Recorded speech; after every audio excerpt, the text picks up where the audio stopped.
10-20 दिन कथा करने को ना मिले तो जीवन ही उबन टाइप का लगने लगता है। दिन नहीं, इस जिंदगी से ही उब जाता है मन।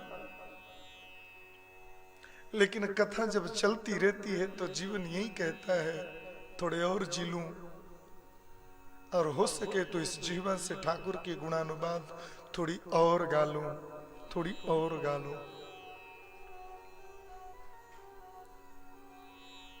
कल एक माता जी बोली मेरे से, महाराज हम लोग 5 घंटा बैठकर कथा सुन लिए, आप तो 3:30 बजे घड़ी के टाइम से आ गए और कथा कितने बजे खत्म की वो मालूम है?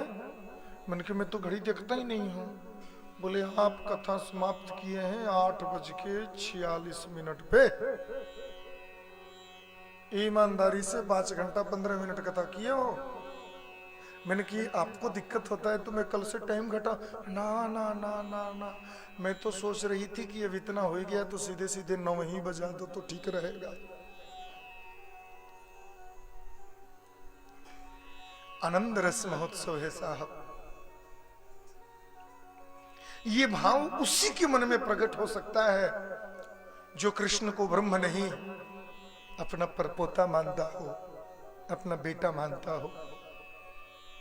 ये भाव उसी के दिल में आ सकता है जिसके हृदय में ये भावना हो कि हम भक्त हैं और वो भगवान है। उसके दिल में ये है कि हम जसोदा है और कन्हैया तो मेरा लल्ला है, कन्हैया तो मेरा लाडलो है। स्नेह पाश में माम बंध। भगवान को भगवान मान करके कभी कभी सेवा करने से न जीव उब जाता है, लेकिन उसी भगवान को कभी कभी अपना संतान मान लो ना साहब, तो उसको निहारे बिना जी नहीं लगता और उसको निहारते निहारते जीवन बीत जाता है, पता ही नहीं चलता।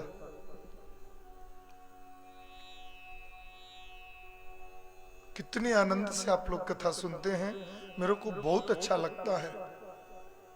और चूंकि इतनी वृद्ध माताएं और बाहर से आदरणीय लोग पधारे हैं, हम लोग कई बार प्रयास करते हैं कि कथा ऐसी सुनाई जाए, कथा ऐसी की जाए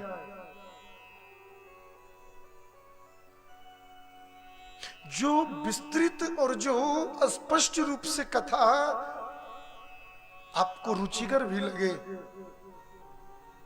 और सब जगह उपलब्ध भी न हो। संसार में आज भी मंच की मर्यादा बढ़ाने के लिए कुछ भी कहना जरूरी नहीं है। मंच पर पॉपुलैरिटी पाने के लिए, दुनिया में नाम कमाने के लिए कुछ भी कह देना जरूरी नहीं है। आज भी यदि तन्मय होकर के, एकाग्रचित होकर के, श्रद्धा और भाव से किसी भी पुराण के मूल कथा को भी यदि कर दो तो दुनिया के लोगों को उतनी ही पसंद आएगी और उतना ही रुचिकर लगेगा। बस अंतर इतना है कि उस कथा को केवल श्रोताओं को सुनने के लिए मत सुनाओ, उस कथा के प्रति तुम्हारी भी श्रद्धा होनी चाहिए और तुम्हारे दिल में भी निष्ठा होनी चाहिए। दुनिया को अपने आप पसंद आ जाएगा। और यदि उस कथा के प्रति आपकी स्वयं की निष्ठा नहीं है, स्वयं की श्रद्धा नहीं है, कृष्ण की लीलाओं में तुम्हारा खुद न मन लगा हो, तुम्हारी खुद भी रति न हो, तुम्हारी खुद भी निष्ठा न हो, तो उसको दुनिया के किसी भी मंच से सुना दो, दुनिया में किसी को पसंद नहीं आएगा। फिर मजबूरन चुटकुल्ला सुनाना पड़ेगा और मजबूरन इधर उधर की बातें सुनानी पड़ जाएगी। लेकिन आज भी मूल कथा यदि कोई संत महापुरुष जन श्रद्धावंत होकर, एकाग्रचित होकर के सुना दे, तो मूल भागवत जितनी प्यारी है ना साहब, उतना तो दुनिया में कोई शब्द न प्यारा हो सकता है और न कोई प्यारा हुआ है। प्यार से बोलो जय श्री कृष्ण। जय श्री कृष्ण। हाँ,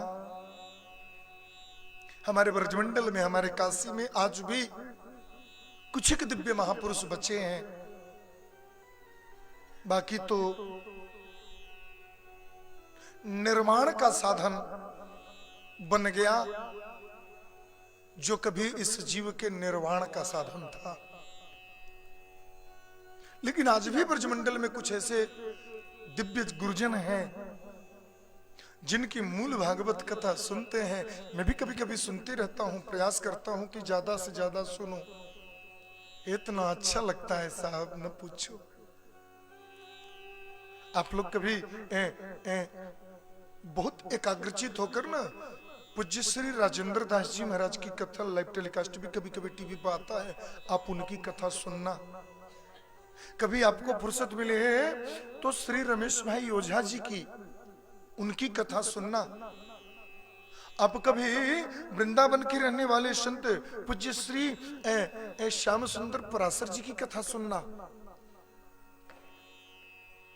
और बाकी दुनिया को तो छोड़ो, कभी मौका मिले तो परम पूज्य प्रातः स्मरणीय श्री कृष्ण चंद्र शास्त्री ठाकुर जी महाराज की कथा सुनना। आज भी ये दिव्यात्मा मूल भागवत की कथा सुनाते हैं, और उनकी कथा एक बार एकाग्रचित होकर केवल एक दिन सुन लो, सारी दुनिया की कथा फीकी लगने लग जाएगी और सारी दुनिया की चमक फीकी लगने लग जाएगी साहब। गोविंद की मूल कथा तो आज भी जो आनंद देती है, वो संसार के विषयोपभोग का, संसार के क्षणिक सुखों को देने वाला वक्तव्य कभी सुख नहीं दे सकता। प्यार से बोलो। बहुत विस्तृत हम लोगों ने कल कथा श्रवण किया, और गोवर्धन लीला की कथा सुने। अंत में गिरिराज का पूजन करके सब ब्रजवासी परिक्रमा किए, और थोड़ी बहुत प्रसाद मिला और खा करके देखो वो चले गए। गिरिराज के पर्वत पर भगवान कृष्ण स्वयं चार भुजा लेकर के प्रकट हो गए। आप ही पूजे आप पूजावे, स्वयं जजमान स्वयं भगवान। प्रेम से बोलो जय श्री कृष्ण। अच्छा, एक बात कहूं, भगवान को कोई काम करना होता है ना, तो वहां भगवान नारद जी को भेज देते हैं। नारद जी क्या है ना, भगवान के मन के अवतार हैं। भगवान के जो मन है वही नारद जी हैं। हाँ, वो हुआ कि नारद जी घूमते घूमते वो चले गए वहां स्वर्ग में, और स्वर्ग में जाकर के इंद्र से बोले, और इंद्र जी कैसे हो? बोले खूब बढ़िया है महाराज, खूब ठीक ठाक है, आप अपना बताओ। बोले हम तो ठीक ही हैं। क्यों आजकल स्वर्ग में ही हो, पृथ्वी पर नहीं गए क्या? इंद्र बोला कि पृथ्वी पर क्या करने अभी जाना है, कोई काम तो है नहीं। अरे बोले आपको वो मतलब कि मतलब आज के दिन तो आपकी पूजा होती है ना, दीपावली के मॉर्निंग में तो आपका पूजा होता था ना ब्रजमंडल में, आप गए नहीं। दीपावली की सुबह इंद्र की पूजा होती थी ब्रजमंडल में, आप गए नहीं क्या इस बार? इंद्र बोले कि हमारी पूजा होती थी दीपावली की सुबह में, मेरे को याद नहीं है, और ब्रजवासियों ने मेरे को निमंत्रण भी नहीं भेजा, मंत्र से स्तुति भी नहीं किया कि मैं जाऊं। बोले आपको स्तुति किया नहीं, अब जीवन में कभी स्तुति होगा भी नहीं। प्यार से बोलो जय श्री कृष्ण। क्यों नहीं मालूम? वो नंद का छोरा है ना, हाँ, गिरिराज पर्वत पर खड़ा होकर के अपना खुद का ही पूजा करा रहा है। हाँ, चार भुजा लगा लिया और सब ब्रजवासियों को बहला दिया, भगवान होकर के पूजा करा रहा है। तुम्हारी तो वहां से छुट्टी हो गई, रिटायरमेंट ले लिए तुम तो। हाँ, अब नहीं मिलेंगे रसगुल्ले रसमलाई, अब नहीं मिलेगा माखन मिश्री, अब तुमको वहां तो इंद्र इतनी बात सुना कि ब्रजवासी हमारी पूजा बंद कर दिए, लाल पीला हो गया। हाँ, और तुरंत शाम्रतक नाम की मेघमाला को बुलाया। शाम्रतक नाम की मेघमाला एक ऐसी मेघ है जो इस पृथ्वी पर जहां बरस दे वहां की भूमि ही समाप्त हो जाती है, लोग दह बह करके खत्म हो जाते हैं। उसी को हम लोग सहज भाषा में बादल फटना बोलते हैं, लेकिन वो बादल फटता नहीं है, उसको भागवत में शाम्रतक नाम की मेघमाला कहा गया है। कैसी है मेघमाला वो? बोले गणम सांवर्तको नामम मेघानाम चांदकारिणो इंद्रस्यार्ध क्रुद्धो वाक्यम चाहे समन्युत।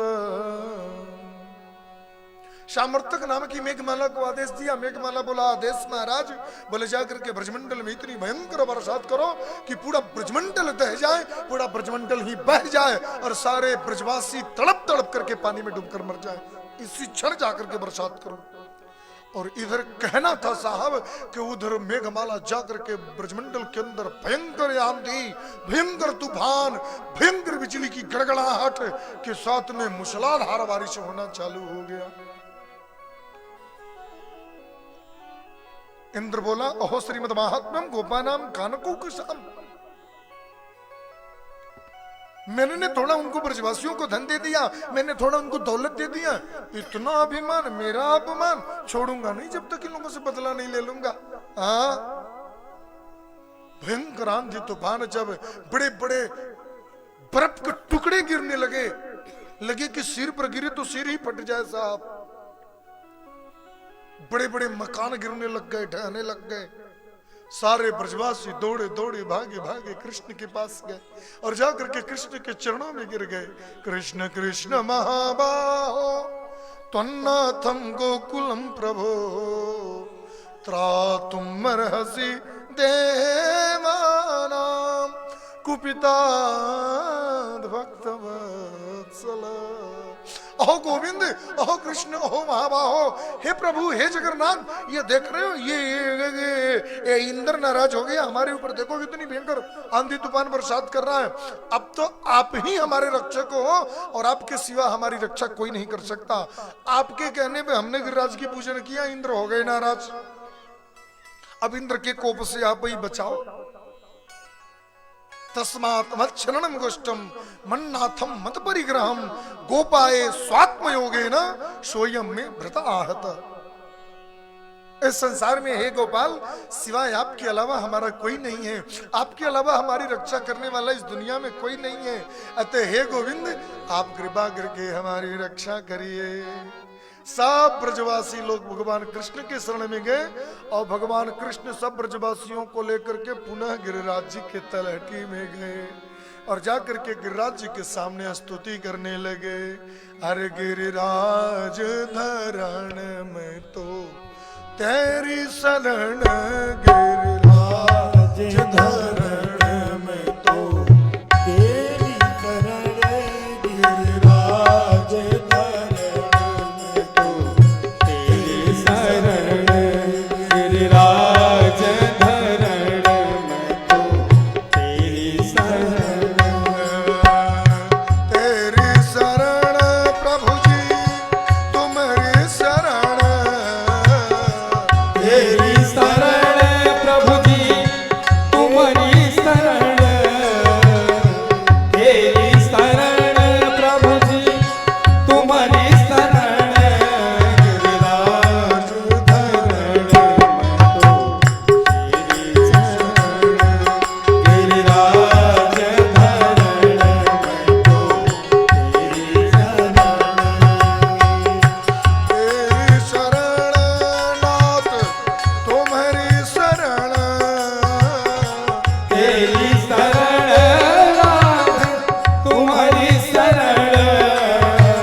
सब ब्रजवासियों ने गिरिराज जी की शरणागति लिया और जोर से लगाया जयकारा।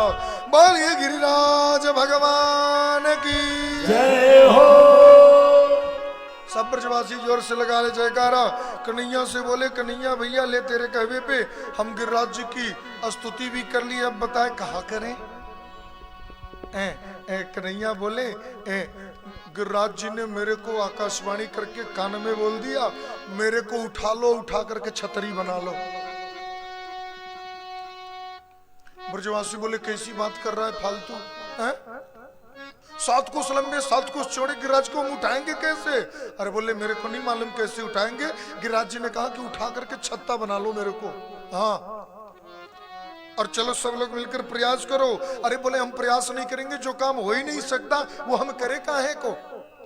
भगवान बोले जीव के साथ में यही समस्या है, कर्म करता नहीं है और पहले ही कह देता है कि ये मेरे से हो नहीं सकता। संसार में ऐसा कौन सा कर्म है जो मानव चाह जाए तो वो नहीं कर सकता है।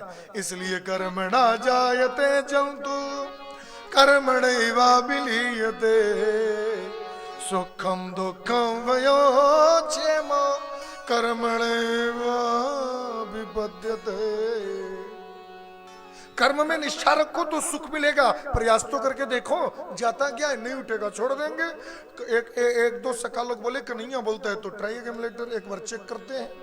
और सो सगरे ब्रजवासी लोग जो हाथ लगाए सो देखते ही देखते मेरे 7 वर्ष के कृष्ण ने कन्नी अंगुली पर श्री गिरिराज जी को उठा लिया।